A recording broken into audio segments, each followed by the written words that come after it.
हरियाणा में पानी बहुत ज्यादा है। सरकार बिल्कुल ही इस मामले में टोटल फेल हो चुकी है। और आप ये देखो कि जब से पानी बढ़ा है, बारिश का पानी आया हो या कहीं आपके नदियों की वजह से नुकसान हुआ हो, कहीं कोई मंत्री चीफ मिनिस्टर नजर नहीं आ रहा, केवल अखबार तक है, उससे बाहर काम नहीं कर रहे। प्रशासन पूरी तरह से फेल है। प्रशासन को आप कितने टेलीफोन करो, कुछ भी कोशिश करो, कोई रिस्पांस नहीं आगे से। ये तब होता है जब डम्मी सरकार होती है। ये सरकार यहाँ के लोग नहीं चला रहे, इसको दिल्ली से चलाया जा रहा है। उसका नुकसान हरियाणा के लोग भुगत रहे हैं। मैं मुख्यमंत्री को मुख्यमंत्री मानता नहीं, आपको एक तो सैनिक है। हम तो जहां जहां सहयोग हो सकता है कर रहे हैं। हम तो पंजाब में भी जाके सहयोग कर रहे हैं, पंजाब के लोगों को भी मदद कर रहे हैं। हमारी तो एक तरीके से पार्टी काम कर रही है। हमने कोई दिखावा नहीं की इसमें, हमने कोई प्रेस के सामने खड़े होकर के ट्रालियां नहीं चलाई।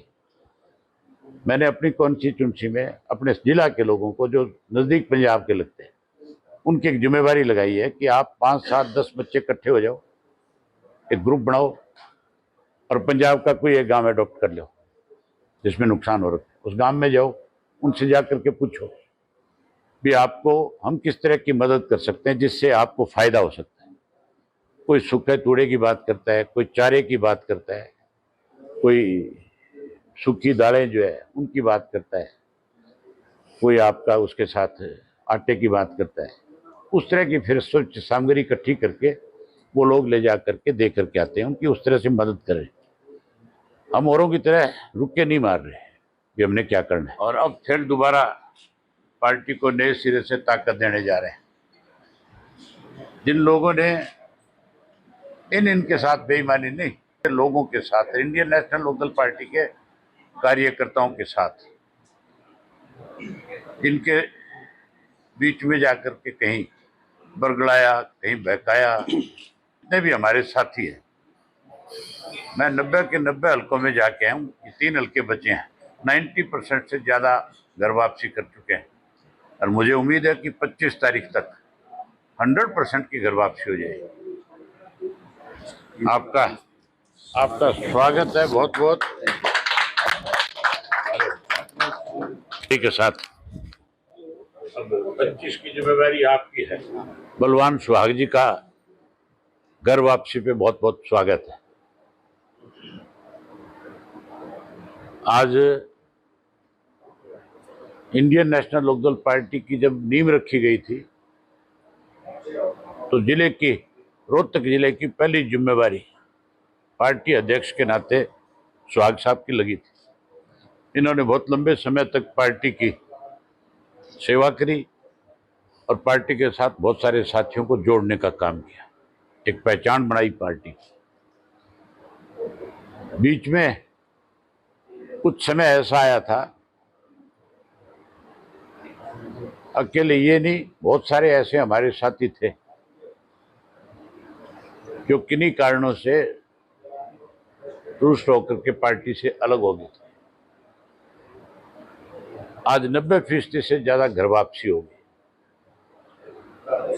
अब हमारे उन सारे पुराने साथियों को, उन लोगों की जो लोग कहीं अपने आप को बेचारा बना करके हमारे से अलग होकर के गए थे, जो कहते थे हमें घर से निकाल दिया, जिन्होंने हमारे साथियों के जाकर के पैरों के हाथ लगा करके कहा कि आपके आशीर्वाद की जरूरत है, और इमोशनल होकर के बहुत सारे साथियों ने आशीर्वाद दे भी दिया था। अब उनको भी सही मायने में इस बात का एहसास हो गया कि ये लोग गलत थे। 21 मेरे डिस्ट्रिक्ट, मेरे और माजरा साहब के दोनों के कवर हो चुके हैं। हमने 21 जिलों में जाकर के कार्यकर्ताओं की बैठकें कर ली। हम हर रोज 3 से 4 विधानसभा क्षेत्रों में कार्यकर्ताओं से मिले।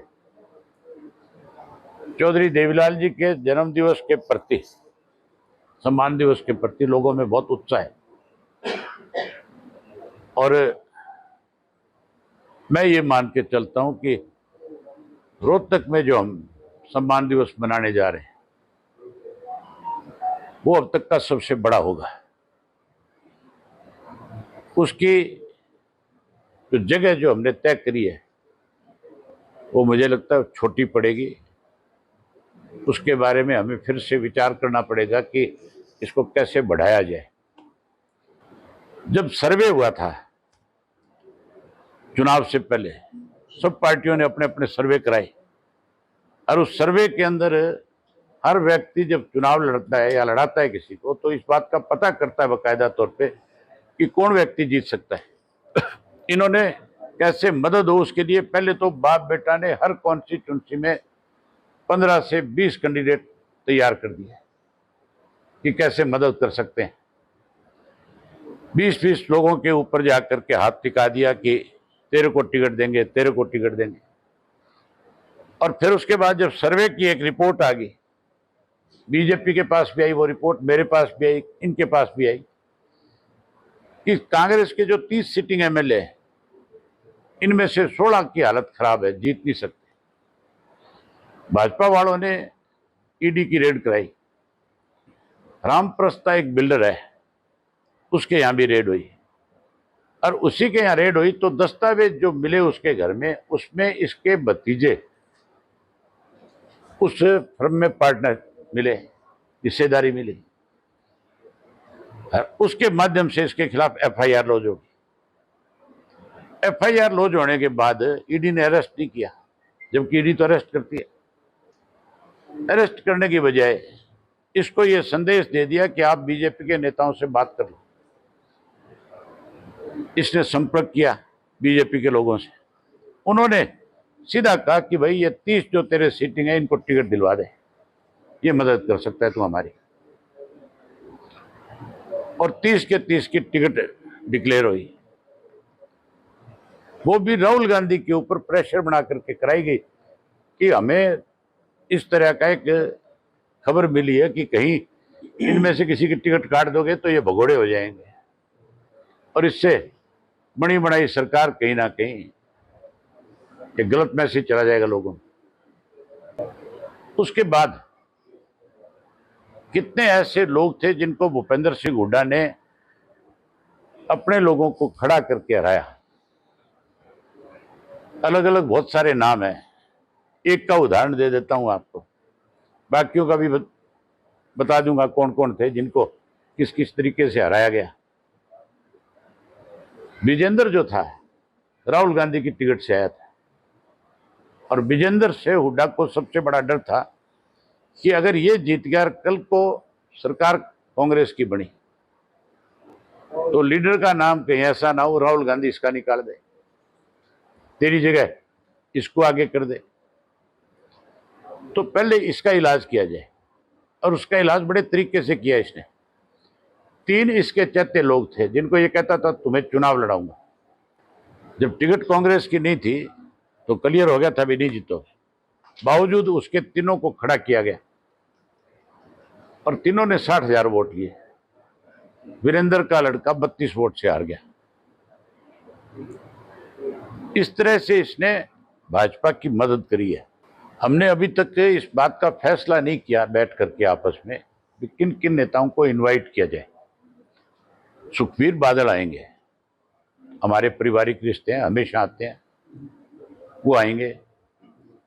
उसके अलावा भी मैं और 4-6 लोगों को इनवाइट करूंगा, लेकिन ये हम आपस में बैठ करके पहले तय करेंगे भी किन किन को इनवाइट किया जाए। कुछ साथी हमारे यहाँ पे आते हैं हमारे बुलाने पे, लेकिन वो फिर उसके बाद बात एनडीए की, इंडिया की करने लग जाते हैं। तो मैं ऐसे लोगों को, रिश्ते हमारे रहेंगे लेकिन हम इनवाइट नहीं करेंगे। हम उन लोगों को इनवाइट करेंगे जो ना कांग्रेस के साथ है ना भाजपा के साथ है। चौधरी ओम प्रकाश चौटाला की पहले दिन से यह सोच रही थी कि गैर कांग्रेस और गैर भाजपा तीसरा मोर्चा बने। हमने चौधरी देवीलाल की नीतियों को आगे बढ़ाना है, चौटाला साहब की सोच को आगे बढ़ाना है। रैली के मंच पे धनखड़ साहब नजर आ सकते हैं। मैं अभी कुछ नहीं कह सकता इस बारे में, मैं मिला ही नहीं उनसे अब तक। जब तक नहीं मिलूंगा, बातचीत नहीं होगी मेरी, तब तक मैं क्या कह सकता हूँ? आपके प्रयास रहेंगे इसके बुलाने के मंच पे? मेरे तो प्रयास है कि आप आए बस, है